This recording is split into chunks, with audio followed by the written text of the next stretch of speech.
Welcome to Rise to Lead, the podcast where heart-driven leaders come together to inspire and innovate. They will share actionable tips and insights that help you lead your team more successfully, advance your career or business as a leader, achieve greater impact, and experience deeper fulfillment. I'm your host, Regina Huber, guiding you through deep conversations about leadership that's rooted in service, freedom, and the desire to leave a positive mark on the world.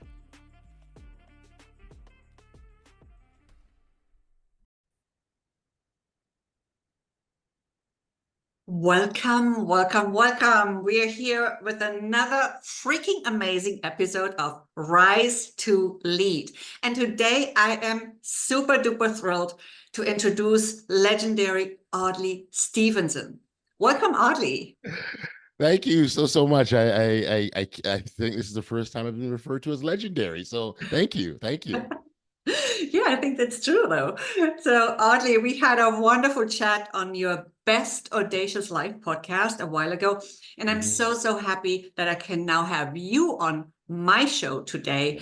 And what you call your Best Audacious Life, that's what I call my freaking amazing life. And we talked about that on your show, remember? Yes, I do, and again, thank you for the opportunity to be a guest in your home. It's a pleasure to be here, and again, we sort of had a wonderful sort of conversation. I really much appreciate the stories that you shared of your life, and how you translate those stories to be able to empower others, to encourage others, but particularly from a standpoint of authenticity. That's when I think about sort of the conversation we had, that really rang through, and so the opportunity to do this again is fantastic. It is. Thank you so much. Well, let me introduce you to our dear listeners, and then we'll jump right into our conversation, okay? Thank you. Audley Stephenson is a dynamic and energetic individual who's known for his positive attitude. I think you've already now experienced that just listening to the first few words, dear listeners. Thank you. So, he has an optimistic viewpoint on life and his passion for pursuing the things you love. That's what he's also known for. He is a visionary and authority in exploring the link between boldness and achieving personal fulfillment and joy. He is also the host of the Best Audacious Life podcast. Definitely check that out. Thank you.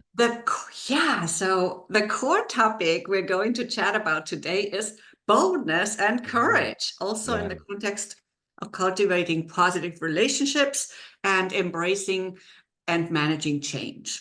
No, it's a topic that's near and dear to my heart, and so very recent, I was engaged in a conversation with a friend of mine, and we were on this topic of, okay, what would you tell your younger self, right? If you had an opportunity to kind of go back in time and give your younger self advice, what would that be? And it didn't take me, something about 3 seconds to be able to say, I would tell myself that I'm enough. When I was thinking of as a young man growing up, young man, teenage, adolescent, and adulthood, I can remember a number of instances where sort of I questioned, is this okay? Do I have permission to do this? And who gave me the authority to say I can do that? Like, these sorts of questions came to mind, and oftentimes there were many instances where I held back, where I didn't take action, where I didn't step forward in fear of I didn't think I was enough. And it took some obviously some work on my own self and some realization to know that absolutely, like, you absolutely belong in this space. You absolutely have a voice. You have a viewpoint. You have an opinion, and you can step through whenever you feel like it. And because of that, and so when I talk about boldness, it really means something to me, and it's important to me because I think when I remember once going through an exercise in my life, and I was sort of looking at well, hey, look, you've done some really cool things and some amazing accomplishments, and when I started to analyze, and you sort of look at that, the kind of that red thread that permeates through everything that I've done, it was because I demonstrated some some form of boldness or audacity, or I took a chance or I took a risk.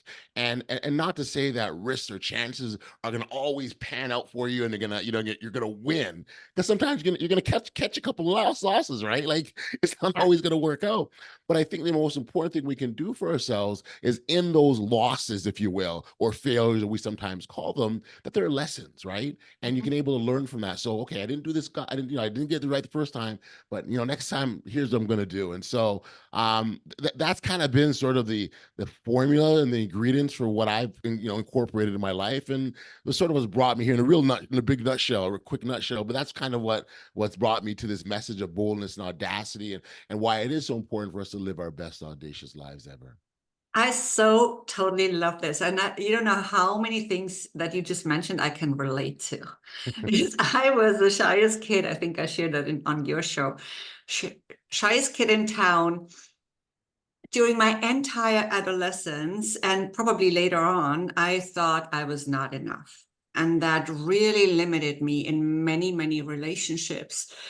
So I had lovely friends for sure, but it's Yeah, still, if I look back on that time, there was a lot of limitation going on because of believing that I was not enough. And of yeah, course, I didn't know that I didn't, that I was thinking that even. yeah.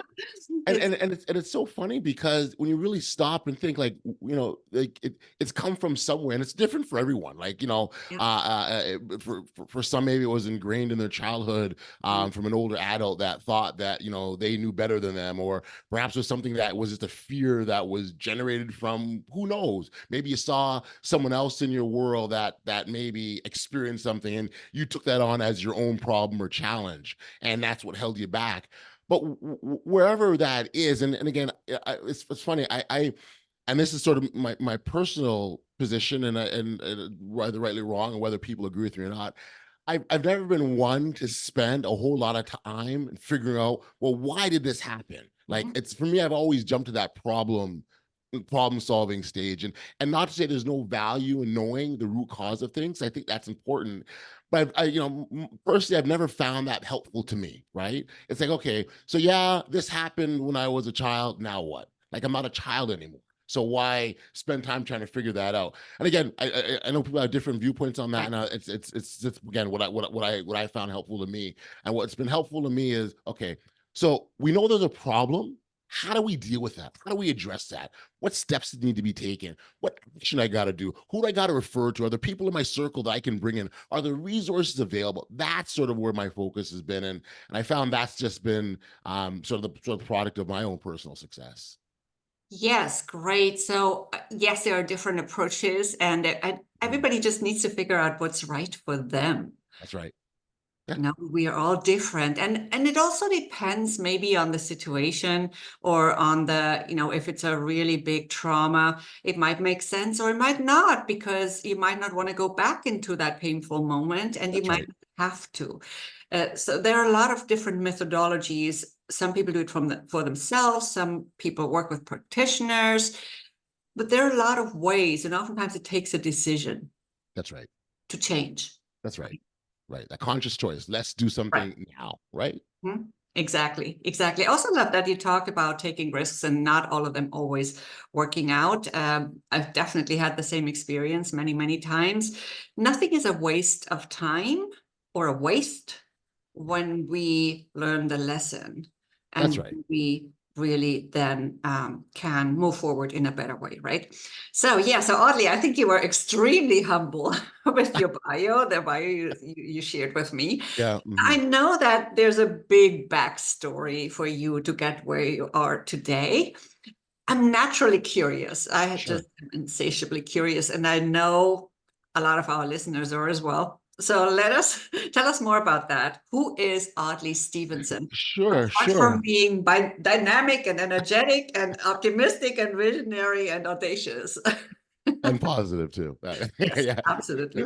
Yeah. I guess it's funny, and I may, and perhaps I'm extremely humble. And when I look at sort of what I've done and accomplished, as you know what, I think in my mind, part of the reason I think in my mind is that I've always I tend to maybe simplify things, but when I look at life, I really think of them of a collection of experiences, right? Regina, you and I sit here as a collection of our own individual experiences that have brought us to where we are. And oftentimes when I kind of look back and say, okay, what have I done? You can sort of see I went here and I went here and I went here, and all the dots sort of connect, and you're like, okay, so that's what's brought me to the place I'm at now. But sort of when I think, when I think myself, I'm from Toronto, Canada, where I was born and raised, West Indian background, Jamaican background. Comes from a very close knit family, single mother, and so and myself and my three other siblings, and I grew up a happy child, and for a moment I'll share. My parents split up when I was just 6 months old, so I didn't know who my father was. But I grew up not thinking I lacked or I was missing, because I was in a household of love, and my mother provided all that I needed and satisfied me. So I never looked at like, oh my gosh, where is my father? Or I don't have a father. And I think that really equipped me for growing up, because when I several years later, actually, when I became a father of myself, my daughter, I'm a father of three now, but my eldest, when she was 6 months old, I just received a call one day from the Red Cross telling me that I had my natural father was looking for me.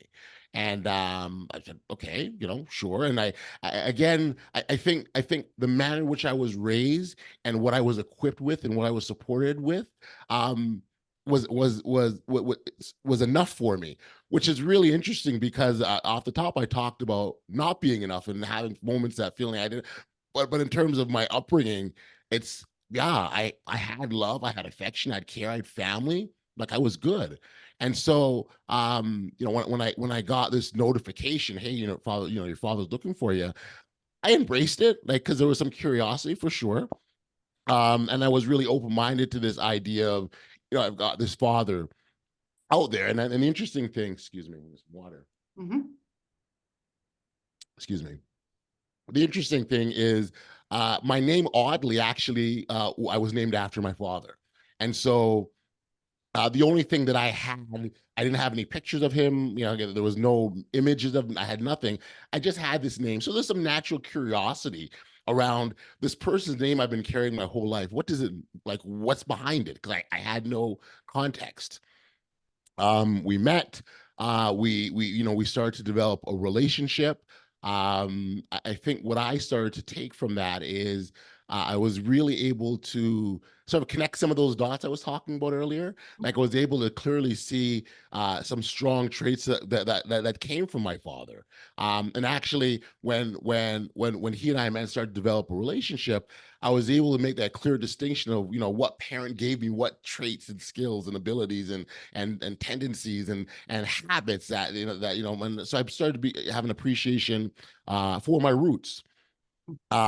What I didn't know is at the time, that when my father was looking for me, that he was facing his own mortality, and he probably had about just over 3 years to live, quite frankly. And so Wow. what he wanted to be able to do was to find his son, and that's really what his motivation was. And again, I think I embraced that to be able to be accepting and not really thinking about what I didn't have and what he didn't do. Because again, I had a happy life. Like we weren't rich, we didn't have lots of money, but we were happy and we were surrounded by love, and that's all I needed. And so I didn't look at him begrudgingly or resentful or anything of that nature. And at the end of at the end of his time, he passed away, and I felt very satisfied for the role I was able to play in his life at that stage. And so when I sort of look at kind of my life, that really that experience, I really think it impacted me in ways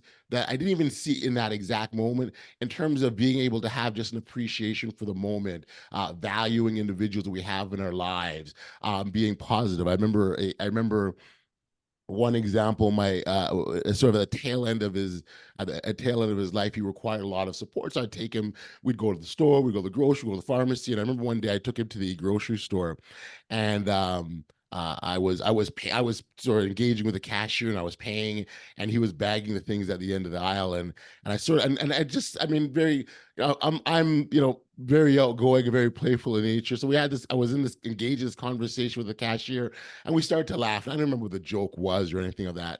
I don't remember what we were laughing at. And as we were in this conversation, I sort of looked down at my father, and he had this like deadpan, like, oh my gosh, you're just like me, because that's kind of how he would behave and act with people. And so to be able to sort of see where, your root, so to speak, or the origin story of certain, of where we get things from, I think really resonated with you as powerful, and it forced me to sort of look within a lot more and analyze, and the whole idea of taking chances and risks. I think it was something that was naturally inherent to me. Like I wish I'd be able to tell you that there was this one day this lightning bolt struck and boom, this is what I did and I went off the world. It was nothing like that. It was just I think was always a part of me, and the experiences that I had through life sort of brought that out, and so so that was kind of from professional standpoint. From personal standpoint, that's a little bit about me. Professionally,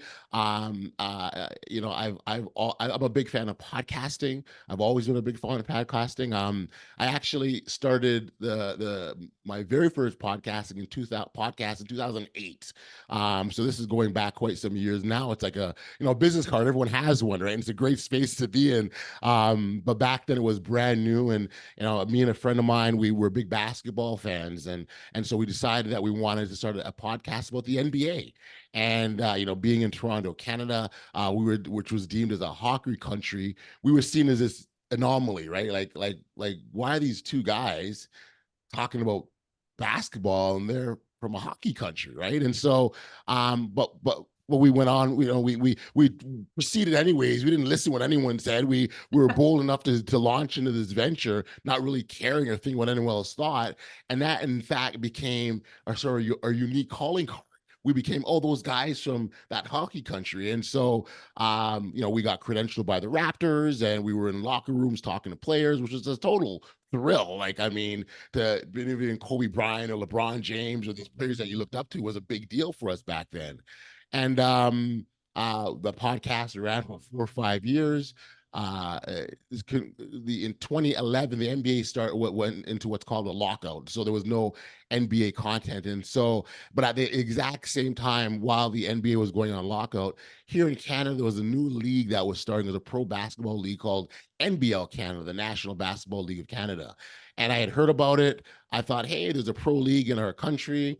Let's give it a shot. The talent level was equivalent. I'm not sure how familiar with the sport, but the talent level is equivalent to the NBA G League or the NBA Development League. And so we felt really good about it. And I got involved, and I said, hey, you know what? I can do a podcast for you, because I already built up this 5 years of experience and notoriety and having this and being known as that guy that does podcasts. And that was a starting point for just like that, just sort of kicked open the door for all sorts of things that I had no idea coming. Fast forward 6 years into working with the league. And as I was working with the league, I started to become more involved with the organization, took on more roles, became a central part of what they were doing. And then, and 6 years after I was a volunteer, I was appointed the commissioner of the league. So now I manage this league, and that was a distinct honor to be able to do so. And unfortunately, the league no longer exists. That's transitioned to another league, which I'm also a part of, which we're quite excited about. But the idea of being on the ground for a brand new league in an executive capacity was just really exciting for me. But that wouldn't have happened if I didn't put my hand up and say, hey, I want to be a volunteer and help you guys because I could do a podcast, right? Like I took that step forward. And by taking that step forward, I think Martin Luther King has a quote about that, that not being able to see the staircase, but still stepping forward on it. And so it was very similar, where you take that step forward, you have no idea where it'll lead to, no idea where it'll end up, but you do it anyways. And so that again, it's opened up the doors for all sorts of exciting things. Speaking, I write, I blog, but then I eventually made my way back into podcasting, and that happened during the pandemic.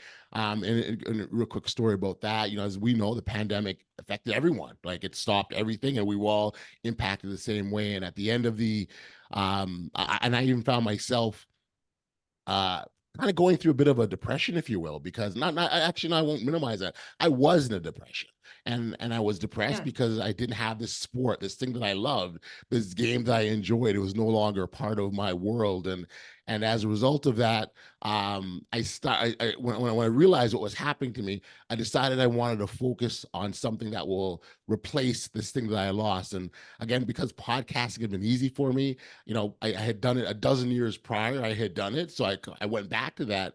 But what I wanted to do is I wanted to focus on something that really mattered to me, and that was, at that point, I sort of did that analysis of all the things I've done in my life up to that point, and I realized that boldness and audacity and having the courage to step forth and do things, that always was a part of my life. It always existed, and that's hence sparked the podcast, and the rest is history, I guess, in a nutshell.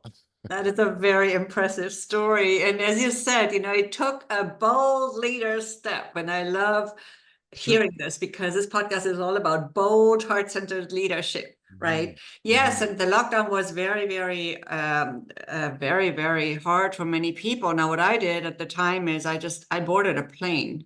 I had gladly already given up my long-term apartment, and I was Right. in temporary housing situation, so Airbnb-like apartment. And I just moved out a week early, and I said, I'm out of here. And I started traveling. And I went to Mexico first, and then to other Love places, it. and I'm back. And anywhere I could travel without any restrictions, I went. And Love that's it. what I did for a long time. But yeah, but I understand that not everybody had that. It wasn't equally easy for everybody. Although I also was sad that all my dance classes were taken away and all of that. That Mm. was part of Yeah. my intrinsic part of my life, right? Yep. Yep. And Yep. I No, we also couldn't experienced freely loss. We choose my absolutely did. destinations. Yeah. No, we absolutely experienced loss at all sorts of Right. levels, and we all were And business. impacted differently. Yeah. Yeah, Absolutely. no Absolutely. networking. It was Mhm. all speaking engagements. For that year, I had the most speaking engagements ever, and in many different places and Love countries. It it. was Love it. all from one day to the next canceled, right? So I totally can relate to being not happy about this at all, right? Yeah. Thank you for sharing this, this really amazing insight into your life Thank and you. sharing Thank your you. personal stories as well, because I think we can learn a lot from those. Hmm. And it also shows us who you are. Thank I you. truly Thank you. appreciate this. I find it very, very amazing how you really felt that appreciation for meeting your father instead Yeah. of being resentful for him not being there before, which wouldn't have done any good to anyone, and Mhm. really making the best of it, of the little time you had. Well, That's well, well, well, impressive. I'll tell you. Sorry, goes back to that. So I was talking earlier about the Mhm, root cause. Why the root cause? I was tend not like so. Imagine now. I meet my father, mhm, and I'm still holding on to the fact that you're missing, mhm. and we're spending time on this root cause, not knowing that we're eating up our time that we had Yeah, together. Right, yeah, we're losing that grudges, valuable right? time. Exactly. That would have been really sad. Mhm. Yes, you did the right thing for sure. Yeah. That's beautiful to hear. Really beautiful. Now Thank you. tell us more about what heart-centered leadership means to you. What does that stand for in your mind? I'm curious. So, I talked earlier about podcasts, and maybe the piece as I think about the piece I probably didn't mention about the podcasting is that through my history, I've had many different podcasts, and I think I'm up to six now in total. Like, so after Ah, the basketball one, I went into another one, and the second podcast that I launched, it was focused on leadership development. mhm, Leadership is next to sort of this topic of audacity, it's hands down sort of one of my favorite topics to engage in conversation with. And the thing I love about leadership is that what we individually feel about it is really based on what our experiences with leadership has been. So, for example, if you've had examples in your life and been around or had the pleasure of being associated or affiliated with leaders that brought the best out of people, leaders that cared about their individuals, leaders that wanted others to develop and grow and to be better. Your viewpoint of what leadership is exactly that. So, and that's because leadership has the ability to it's got that to have that profound impact in so many ways. And so it's one of these things where and in fact, when you go to different people and say, give me your definition of leadership, they'll be slightly different. In the end, they'll be the same, but they'll be different because it's largely based on our experiences. And so when we talk about, heart-centered leadership, it's really about caring for people. I think a leader's job is to show care and compassion to those around them, to want the best for them, to want to see individuals elevate, develop, and succeed, whatever personal goals that they're after. And I think that a leader plays a role in sort of nurturing or ushering or helping that to grow. And I think, quite frankly, that if more leaders, and I think I think collectively, I don't think we're all the way there yet, but I think we're starting to better understand collectively the true impact of what quote unquote good leadership looks like, and the difference it can make for others, and how it can make us collectively a better place. And so, yeah, it's a topic I've always been excited about. I remember the very first time, again, I talked about leadership is about impact. The very first time that I started to recognize, or at least had an illustration for leadership, was I was probably like 13 years old. During the summer here in Toronto, my mother would put us, me and my younger sibling, in day camps.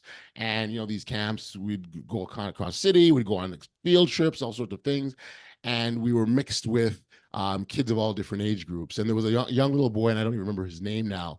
This young little boy, for whatever reason, he gravitated to me, always wanted to hold my hand as we went through these excursions.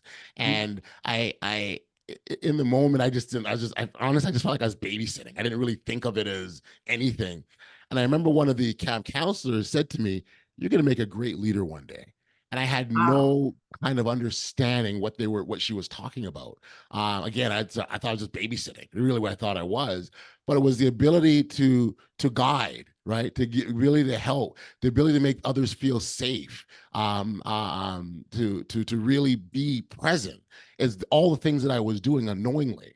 And I've always remembered that illustration, because when I started to have a better understanding of what leadership was or is, it was clear to me that it's something I've always been doing, annoyingly, but doing it. And so, but I think when we talk about heart-centered leadership, I think it encompasses all of those things. And it's something that, again, I think when you're in, if you, when I think leadership very much is a privilege.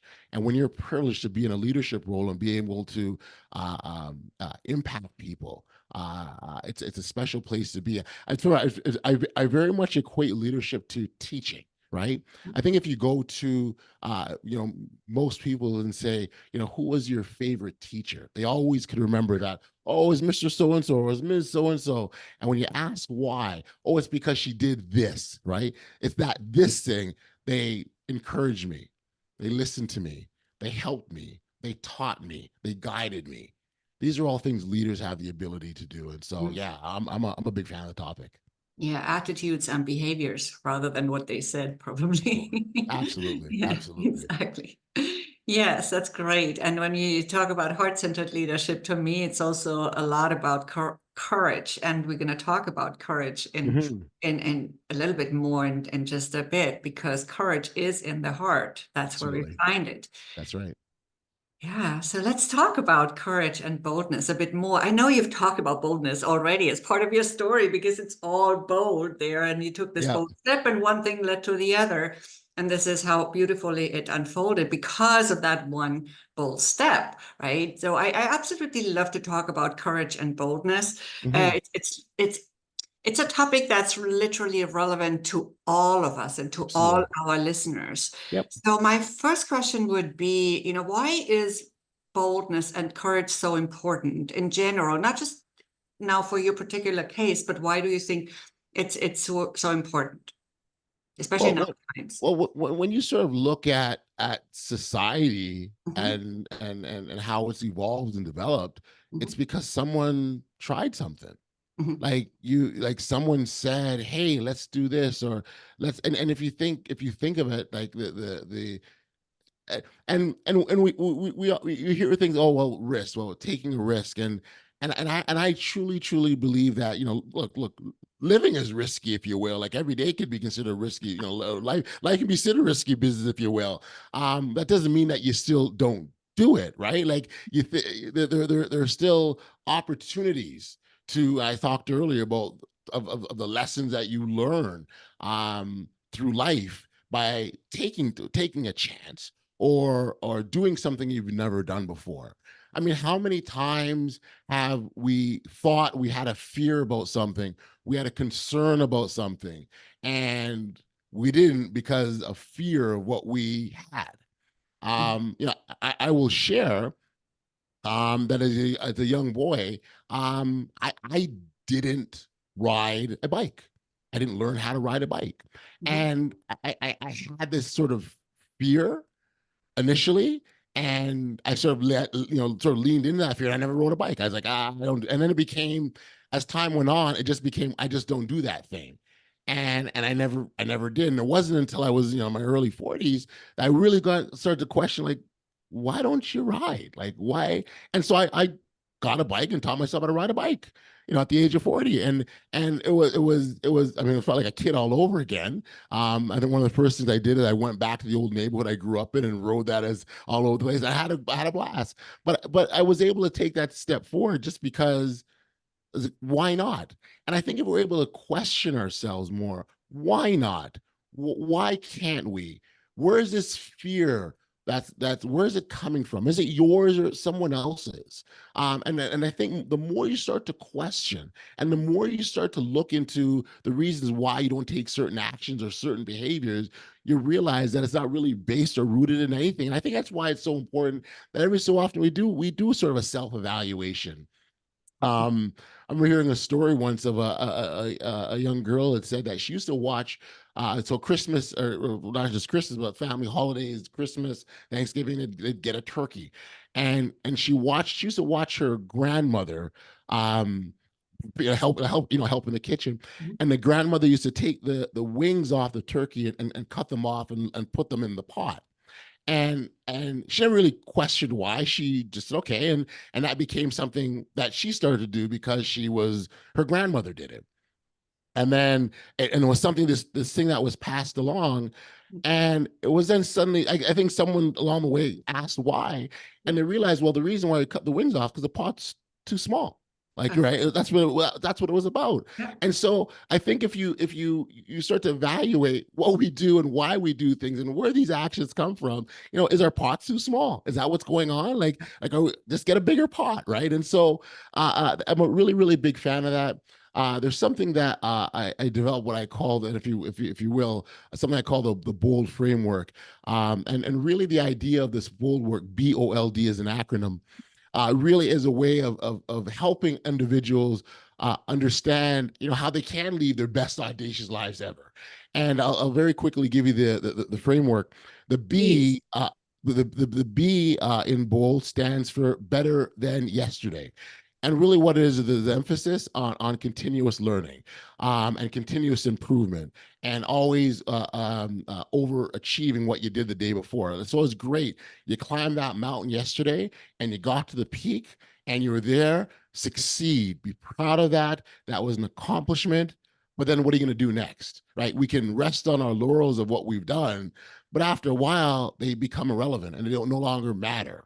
That was great that, when you were in grade 5, you won your little league championship. You're now an adult. What's the significance now in your adult world? It's not the same. And so, better than you were yesterday. Yes, you did something great yesterday. What are you going to do today to top that? And maybe you're not able to, but I think that frame of thinking is important to adopt because you're always looking for the next challenge. You're always open to the next opportunity.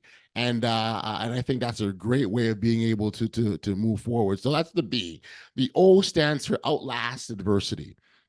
And this is an important one because adversity is a part of life. We're all going to run into challenges. We're all going to run into obstacles. We're all going to run into things that maybe don't feel good.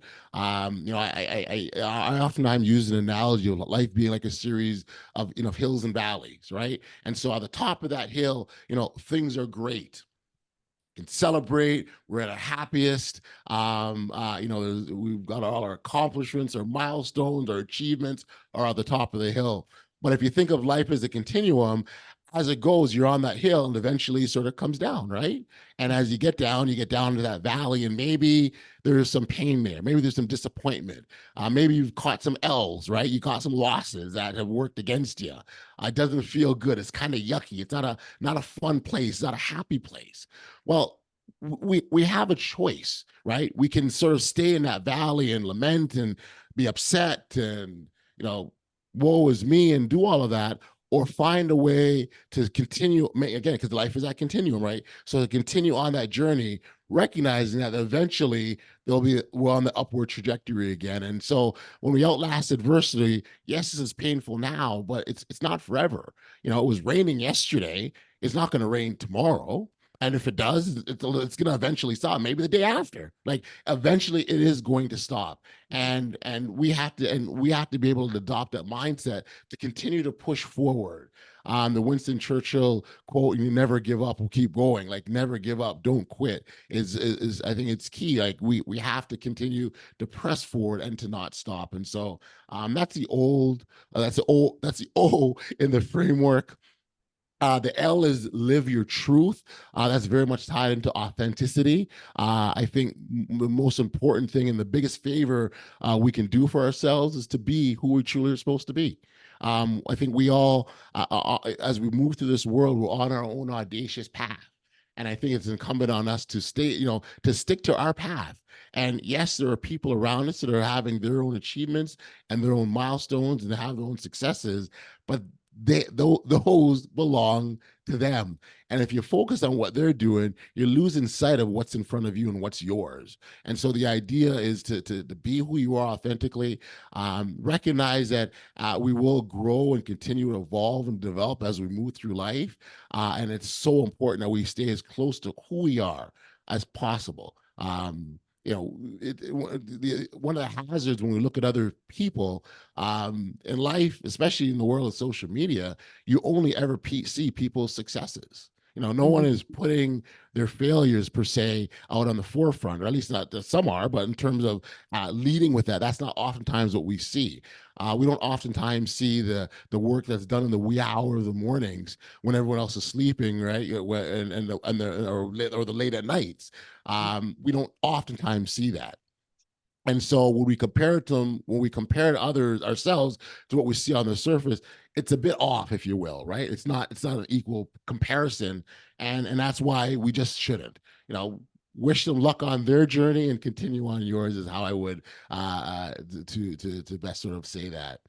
And then finally, the D in that bold framework is disrupt the norm. And I sort of talked earlier about sort of blazing your own trail and not following others. I mean, the image I have of the Wright brothers when they were trying to fly a plane. I could just imagine others around them just thought they were absolutely crazy. Like, what are you guys trying to do? We're not birds, men aren't meant, human beings aren't meant to fly. But yet they persevered anyways. They didn't let anyone tell them no to their dream. They demonstrated boldness. They were courageous enough to launch forward when maybe some didn't agree with them. Some thought they were crazy. Like, I mean, who knows what was going on in those conversations, but I would imagine there were some that just didn't think it was feasible or possible. Despite what others think, you still proceed and push ahead anyways, because when you get to the other side, that's where the greatness lies. And you look at now society, how important flying is to us. to be able to take trips, and now it's a part of our everyday existence. And so disrupt the norm is getting off that beaten path and doing the things differently, being your own trailblazers. And I think, so if you bear in mind the importance of being better than yesterday, recognizing that adversity is going to come, we got to outlast that, being authentic to yourself, and living your truth, and then being that trailblazer and disrupting the norm. That's the bold framework that you can use and adopt to live your best audacious life. And I think what I love about that more than anything else is there's not a real entry point. Like, you don't have to start at B. You can come in at any point you are. Maybe you've already adopted that learning approach and you're always thinking about how you can continuously improve and do better. So maybe you're already doing that already. It's incorporated into who you are, but maybe the others aren't as prevalent. And so there is no starting or entry point. It's you meet yourself where you're at, and that's your starting point. So that's it, the bold framework. And that's what I oftentimes share with individuals, to just encourage the importance of being bold, being courageous, and trying. That is a magnificent framework, I have to say. And I was going to ask you next, actually, what your favorite strategies are, but you just laid them out. And also, I think that some of the examples you mentioned, like the Wright brothers, for example, they show us that boldness and visionary leadership go hand in hand. They do. One is, at least visionary is not possible without being bold or courageous, because, well, you could be visionary and never implement anything or never tell anybody about it, for sure. Right. But if you do, then that requires courage, because other people might ridicule you. They might think you're a little cuckoo or whatever. Yeah. And so in the face of adversity, I mean, I think it's so important, so it's one thing. So it's one thing to develop a new concept or a new idea. It's an entirely different thing to stick with it in the face of adversity, when people are challenging you, and still having the courage to proceed, to believe in your product, to believe in the service that you're offering, to believe in your business. Like, that's an entirely different skill set almost, because you are going to run into adversity. You are going to have the doubters and those who don't believe or don't see your vision. And that's okay. I think they serve their place, because those individuals help keep us honest, right, and conscious, and force us to really look at ourselves. And so it's not that it's a bad thing. I think if you can embrace that, as difficult it may be, sometimes we're personally tied into the things that we do, and it's hard to hear criticism or doubters or people who aren't standing by us. But understanding that even from within those individuals, they do have something to offer us. Yes, absolutely. And that also brings me to the next question. And so what's the role of boldness or courage when it comes to managing change? Because that also oftentimes is related to new ways of doing, right? Mm-hmm. So do you want to talk a little bit more about that, or do you think we covered it enough? Yeah, I mean, I think we've kind of touched on, but I don't mind expanding further, because so first off, it's understanding that change is the constant of life. So I talked earlier about that continuum, the hills and valleys, right? Nothing will ever stay the same always. Good things eventually do come to an end. Like, I mean, this is if you look at the finality of our own lives, we all know what the end script is as for individually. Like, we're not here forever. And so it really, that concept of change and the evolution is part of our already existence. And that doesn't mean it's easier for people to accept, because it still can be difficult. It still can be challenging. But I think that's where the boldness and the courageousness to step forward becomes even more important.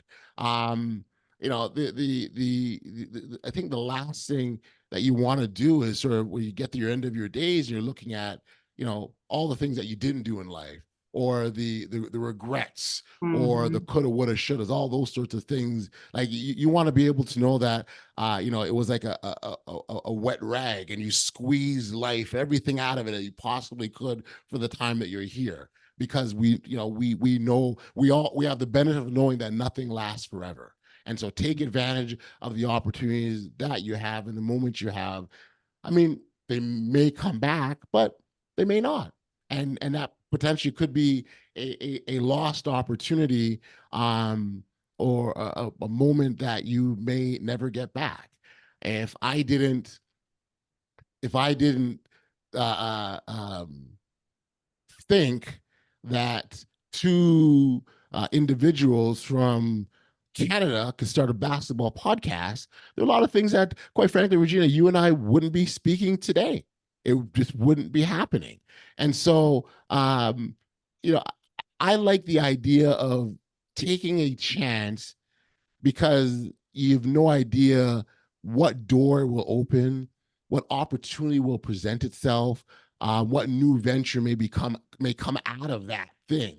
And again, the idea of taking a lesson from your experiences, whether they're positive or negative, right? Whether you won or you lost, what did you take from that experience, and what can you use from that experience to do better in the future? Absolutely. And the best opportunities often vanish quickly. So you got to grab them. They do. Yeah. I can relate to this myself too. I also have my story for when I wanted to move abroad with the global consulting firm I was working at in Mhm. 1990, right? And it didn't work out at first. I didn't, my dream at the time was to move to the US, and it was difficult with the green card and whatnot. And then there was this opportunity to move to Spain, but I didn't speak Spanish. Ah, And I said it to my colleague who presented this opportunity to me. I don't speak Spanish. And he said, well, you can learn that. And I said, Peter, you're right. I'm yeah. gonna learn Spanish. And I did. In a few months, I learned Spanish. And if I hadn't done that, I would not have been offered. 10 months later, I was offered a leadership role for which I had no freaking relevant background.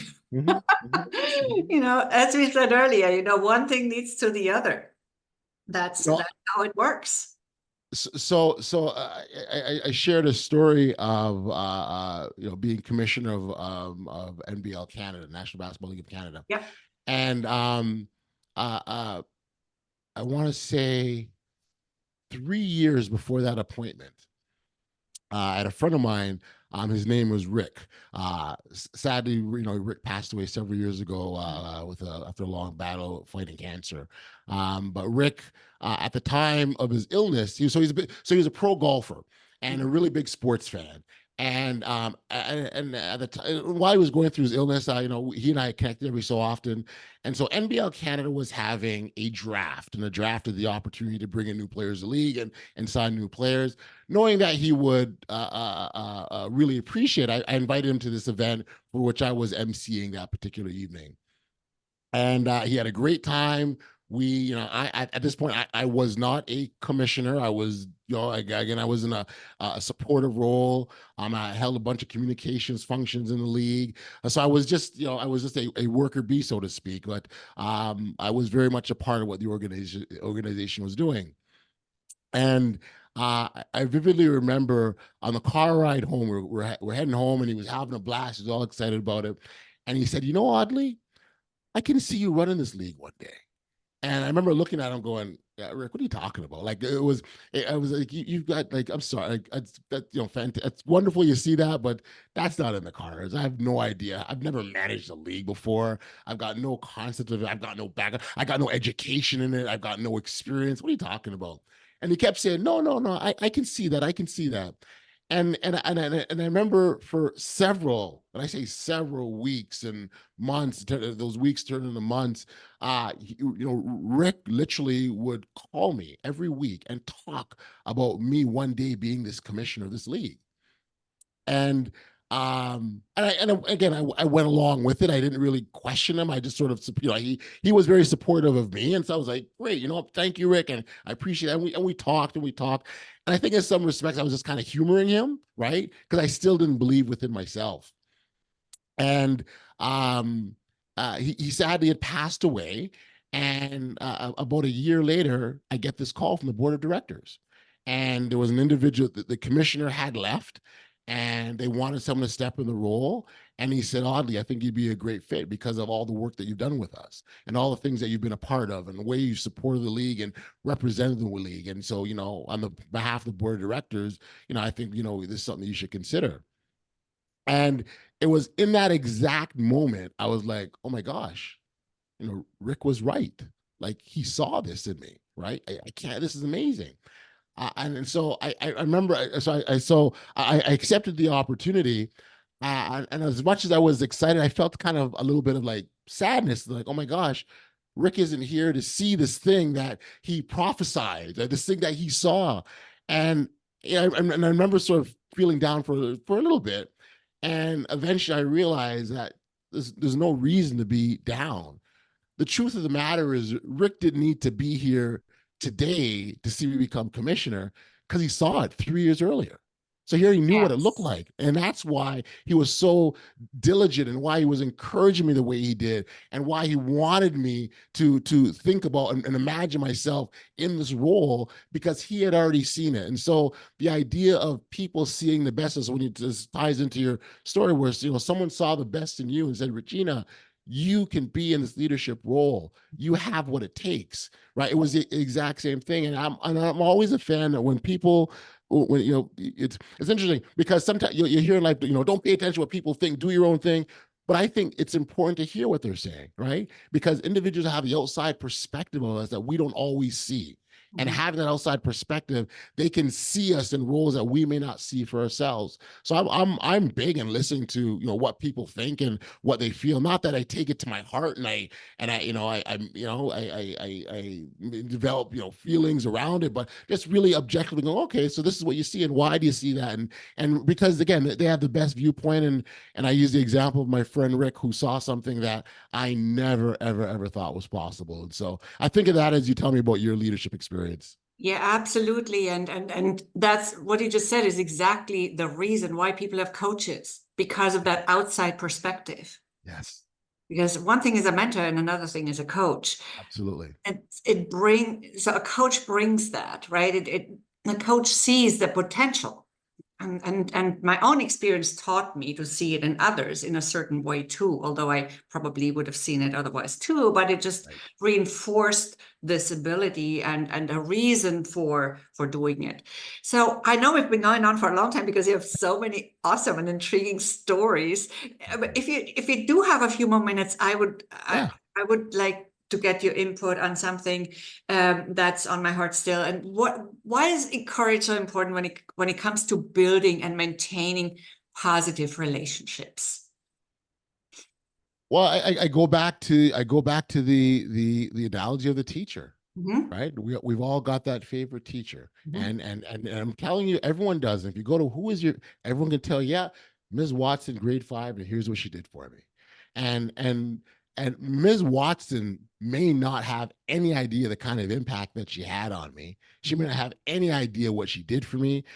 Who's even guaranteed that, if she's been a teacher for a long time, she may not even remember me. Who knows, right?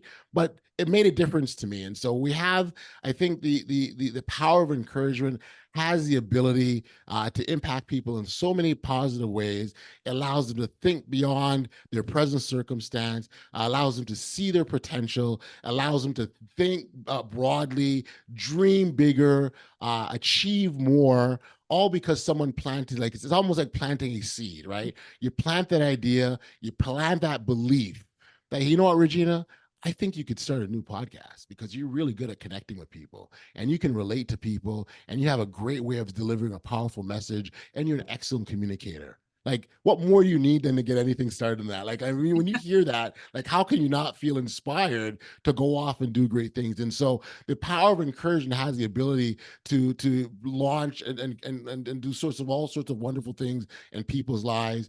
But the part about that I really truly like is others around.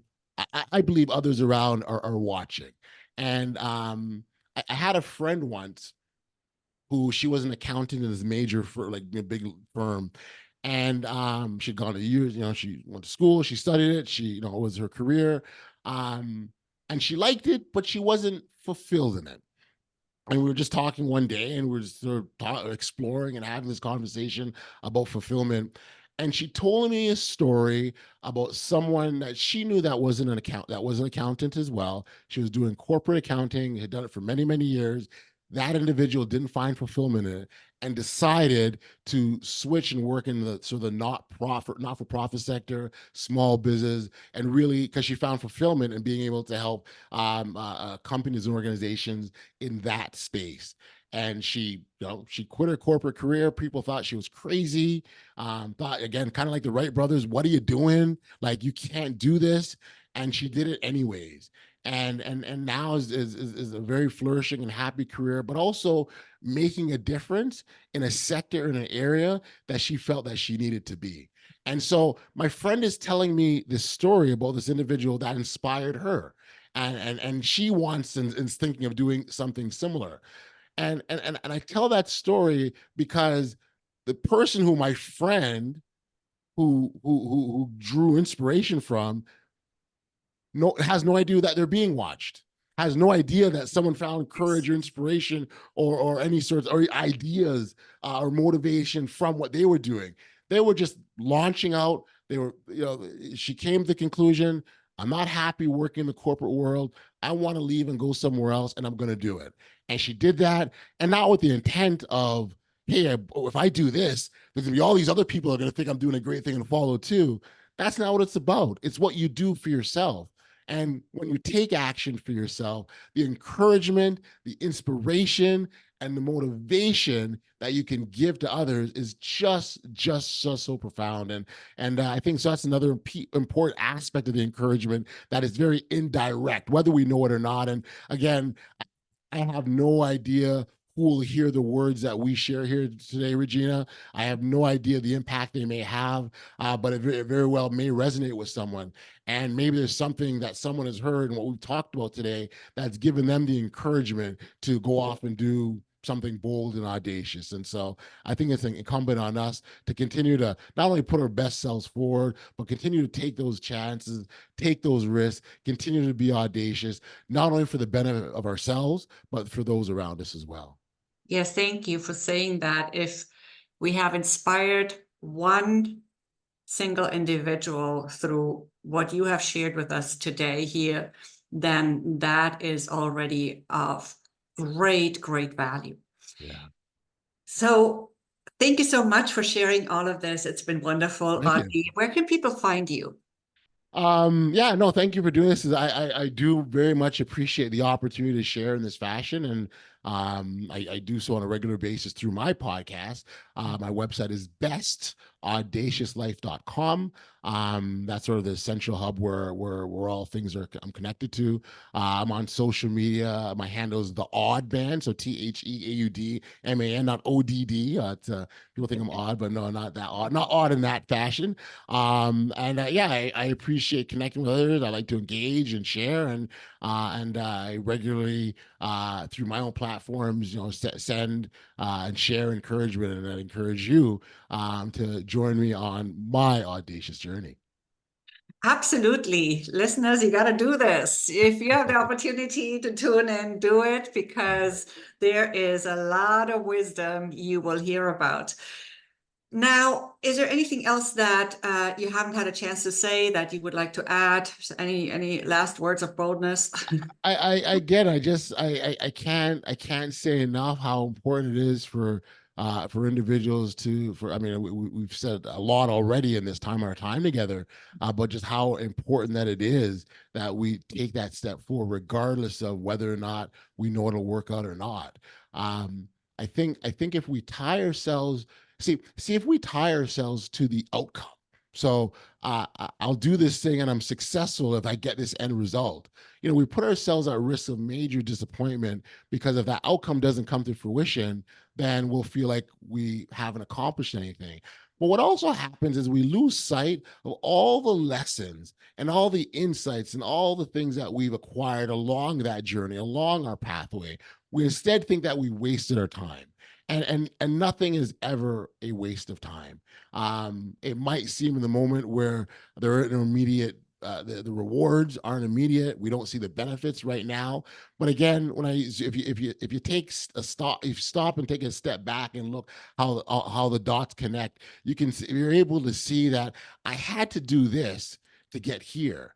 And if I didn't get here, then I wouldn't have been that next stop. And everything starts to make sense. There's an expression that life, when we live our life forward, it's an art. But when we stop and look back, it's a science, and everything connected for a specific reason. Although in the moment we were making that decision, we had no idea. We were just going with our gut, how we felt. We weren't really sure. We tried anyways. But I truly, truly believe things always have a way of working out, but that only happens if we embrace the idea of being audacious in our actions. So thank you, Regina. Thank you for today. This has been a wonderful, wonderful time together. It's so nice to certainly connect with you again in this fashion. And so thank you for having me here, and congrats on a wonderful, wonderful platform. Thank you so much for being on, Audley. This has been really fantastic. So I'm taking away a lot, and I'm sure that our listeners are as well. Thanks for sharing your warm yet very powerful energy with us. And of course, all your fabulous wisdom. And to everyone listening, check out Audley's podcast. Link will be in the description, as all the other links. Stay awesome. Stay or be audacious, be bold, courageous, and come back for our next episode with yet another amazing guest.